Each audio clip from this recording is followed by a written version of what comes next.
very crucial role, right? I mean, one of the biggest assets that citizens have is land or property. If you're a city, it's property, and land in rest of the country. So one of the things, when you talk about land administration, one of the things is to give citizens the comfort and the security that the property that they own is securely registered, and the state is really going to support their claim on the property.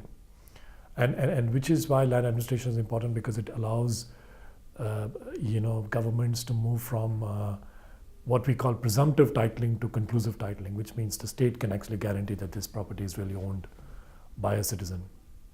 I think going beyond that, land and I would expand it to call it land and revenue administration is very critical, because once you have created an infrastructure and capabilities to map out the geospatial nature of land and ownership and title, then you can start looking at things like smart planning, so that utilities and other services can be planned in a more effective way. You can start looking at how do we optimize revenue generation from the city, because you finally want to make the city sustainable so that you can reinvest in kind of more and more in terms of expanding and growing the city. So I think land administration in many ways is, I would say, the not so cool stuff for both smart cities, right? But equally it's one of the more important foundations on which smart cities will have to be planned and then built.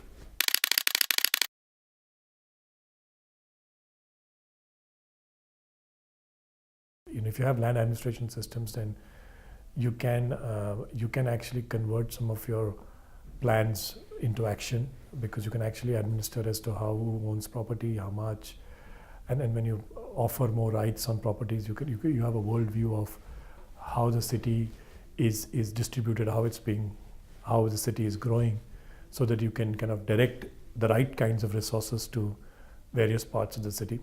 And so therefore land administration is extremely critical.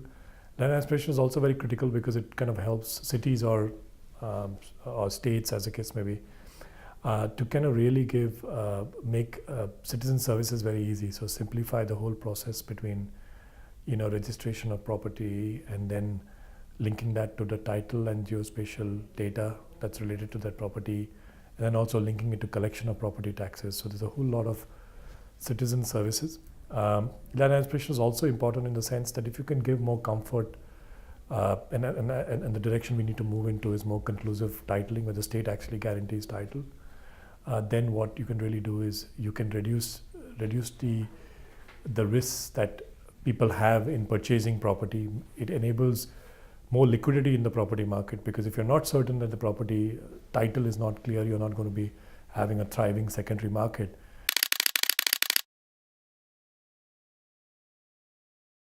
Now, in a lot of cities, the challenges are that either our valuation models are outdated, so we haven't updated it. We don't have a good geospatial as well as title view of all the property in the city. We don't have a strong data on what is the end use of the property. So technology will play a very big role in kind of enabling cities to kind of do that. But I think the fact that whether you can optimize or increase or enhance property generation is really a function of the will and the commitment to build the city as a more sustainable city, right? A lot of the cities, some of the cities that do well, and some generally across the world, have some really very strong sustainable means of revenue generation through property tax. For India, it's quite low compared to the rest of the world as percentage of GDP. So there's significant amount of headroom in kind of build that. The government's mission in the Smart Cities program is to say that the cities should be built as sustainable revenue models, right? It's not going to be constantly dependent on grants and other forms of assistance from government. So to answer your question in a kind of a more holistic way, I think there is the significant amount of scope to increase collections from property tax doing that.